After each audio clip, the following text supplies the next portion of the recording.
2023 हे वर्ष संपायला उरल्यात अवघे 2 दिवस. यंदाचं हे वर्ष तसं चांगलं गेलं, पण जाता जाता मात्र या वर्षामध्ये चिंता वाढली आहे आणि ही चिंता वाढवली आहे कोरोनानं. होय, कोरोनाच्या नव्या व्हेरियंटचे रुग्ण वाढतायत, पण हा व्हेरियंट घातक नसल्यानं घाबरण्याचं काहीच कारण नाही आणि त्यामुळे काळजी करू नका, पण स्वतःची काळजी घ्या. न्यू इयर सेलिब्रेशनवर कोरोनाचं सावट.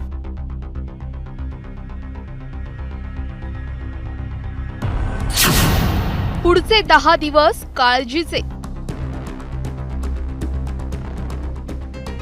घाबरून जाण्याचं कारण नाही, तरी सुद्धा ज्यावेळेस सगळीकडेच ह्या पद्धतीची चर्चा होते, आपण काळजी घेऊ. गेल्या काही दिवसांमध्ये कोरोनाच्या रुग्णांमध्ये वाढ होतीये. त्यातच कोरोनाचा नवा व्हेरियंट JN1 सुद्धा हातपाय पसरतोय. त्यामुळेच चिंता वाढू लागलीय. राज्यात कोरोनाचे 300 सक्रिय रुग्ण आहेत. सर्वाधिक 127 कोरोनाग्रस्त मुंबईत आहेत. ठाण्यात 67 कोरोना सक्रिय आहेत. रायगडमध्ये 22 कोरोना सक्रिय आहेत. तर पुण्यात 74 कोरोना सक्रिय आहेत.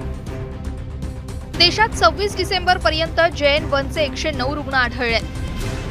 राज्यात JN1 व्हेरियंटचे 10 रुग्ण आहेत. अकोल्यात JN1 व्हेरियंटचा पहिला रुग्ण आढळलाय.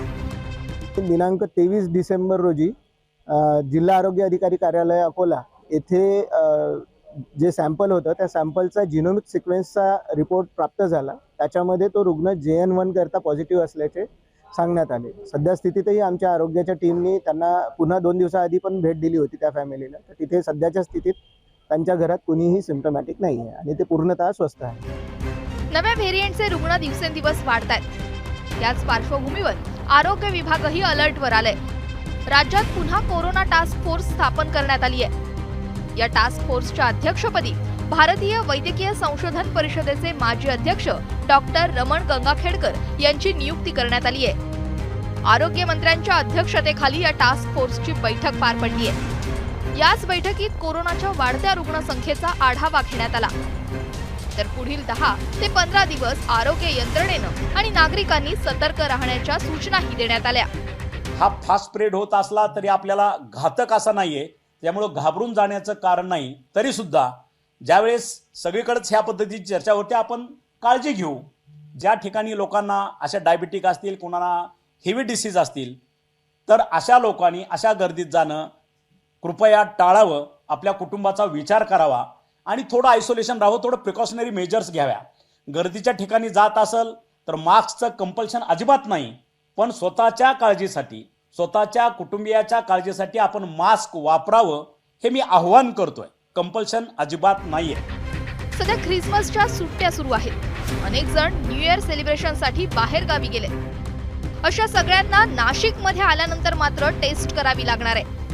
कोरोनाचा प्रसार टाळण्यासाठी नाशिक आरोग्य विभागाकडून या उपाययोजना केल्या जात आहेत. तर मास्कचा वापर करावा आणि गर्दीच्या ठिकाणी जाणं टाळावं, असं आवाहन सुद्धा करण्यात आलंय. जो काही कोरोनाचा सावट आपल्यावर येतोय आणि आपण बघतोय की सध्या केसेस महाराष्ट्रात वाढत आहेत थोड्याशा. तर ह्या पार्श्वभूमीवर 31 डिसेंबरचं आयोजन वगैरे आहे किंवा पार्टी वगैरे असेल, याला नागरिकांनी थोडी सावधानगिरी बाळगायला हवी. शक्यतो मास्क वगैरे नक्कीच वापरा. आणि जे ओल्ड एज लोक आहेत, जे ज्येष्ठ नागरिक आहेत, ज्यांना कोमॉर्बिड कंडिशन आहे, डायबिटीस, हायपरटेन्शन आहेत, यांनी बाहेर जाण्याचं टाळावं. आणि काही कार्यक्रम असेल, काही फंक्शन असेल, लग्न कार्य वगैरे, याच्यात पण कमीत कमी लोकांनी गर्दी करू नये. कमीत कमी लोकांनी त्याच्यात पार्टिसिपेट व्हावं. तर शिर्डीतही नो मास्क नो दर्शन असे फलक झळकत आहेत. मास्क घालूनच दर्शन घ्या, असं आवाहन साईबाबा संस्थानकडून करण्यात आलंय. तर पालकमंत्री विखे पाटलांनीही काळजी घेण्याचं आवाहन केलंय. कोरोनाच्या नव्या व्हेरियंटचा प्रादुर्भाव पुन्हा एकदा राज्यात वाढत असून या पार्श्वभूमीवर राज्य सरकारने देखील टास्क फोर्सची स्थापना केली आहे. त्या पाठोपाठ 3 दिवसांपूर्वी राज्याचे महसूल मंत्री आणि अहमदनगर जिल्ह्याचे पालकमंत्री यांनी शिर्डी साईबाबा संस्थानला भेट दिल्यानंतर मास्कबाबत सक्ती किंवा सूचना दिल्या होत्या आणि त्या अनुषंगाने आता शिर्डीत देखील फलक लावण्यात आलेले आहेत.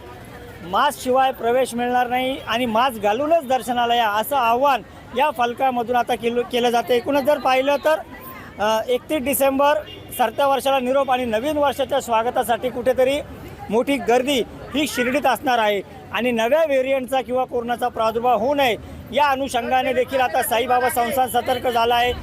JN.1 व्हेरियंट सर्वप्रथम ऑगस्टमध्ये आढळला होता आणि आता हा नवा व्हेरियंट राज्यभर हातपाय पसरतोय. कोरोनाच्या पहिल्या लाटेचा अनुभव पाहता आतापासूनच काळजी घेणं गरजेचं आहे. हा व्हेरियंट धोकादायक नाहीये, त्यामुळे काळजी करू नका, पण हो, काळजी मात्र घ्या. ब्युरो रिपोर्ट, ABP माझा. ABP माझा, उघडा डोळे बघा नीट.